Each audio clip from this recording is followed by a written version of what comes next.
পরিচয় করিয়ে দিই, ইনি মামা বাবু, আর এ হচ্ছে আমার ছোট ভাই নিমি, এই একটি ভাই।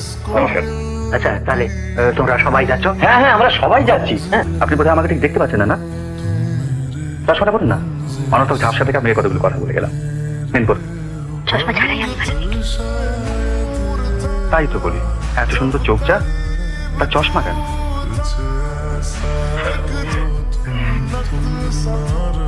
আরে আসুন আসুন, হ্যাঁ নমস্কার। হ্যাঁ সেদিনে কিন্তু আপনার গান খুব ভালো লেগেছিল। এসো ভাই মঞ্জুরি, তুই ভেতরে এসো। ওরে তুই যেন আবার হুট করে চলে যাস না। এই হ্যাঁ, এসো। পরশুদিনের কথা মনে আছে তো, আমার জন্মদিন? হ্যাঁ মনে আছে বুঝছি। ওই তো উনি এসে গেছেন, শুনছো? পরশু জন্মদিন। হ্যাঁ জানি, হ্যাঁ কিন্তু ভাই পরশুদিন আমি যেতে পারছি না, আমার অফিসে একটা জরুরি কাজ রয়েছে।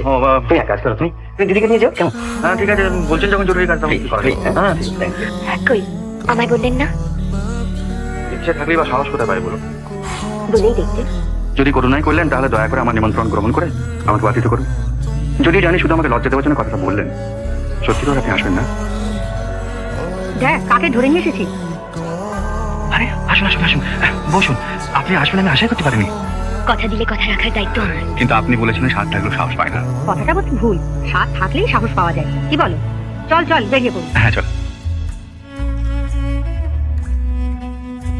এই নিন।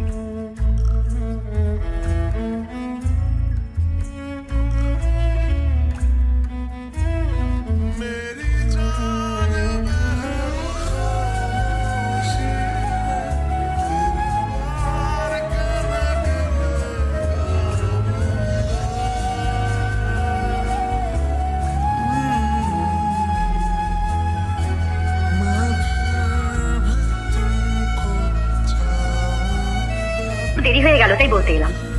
তোমার ওখানে সেলাই শিখতে যাওয়ার কথা, বেড়াতে যাওয়ার কথা না।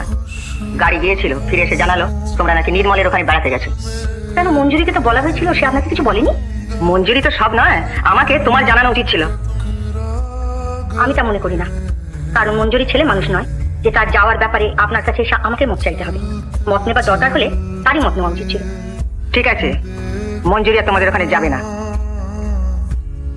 সে আপনাদের খুশি, আমার কাছে আবাহনও নেই, বিসর্জনও নেই। যে আমার কাছে ভালোবেসে যাবে তার কাছে আমার দরজা সবসময় খোলা।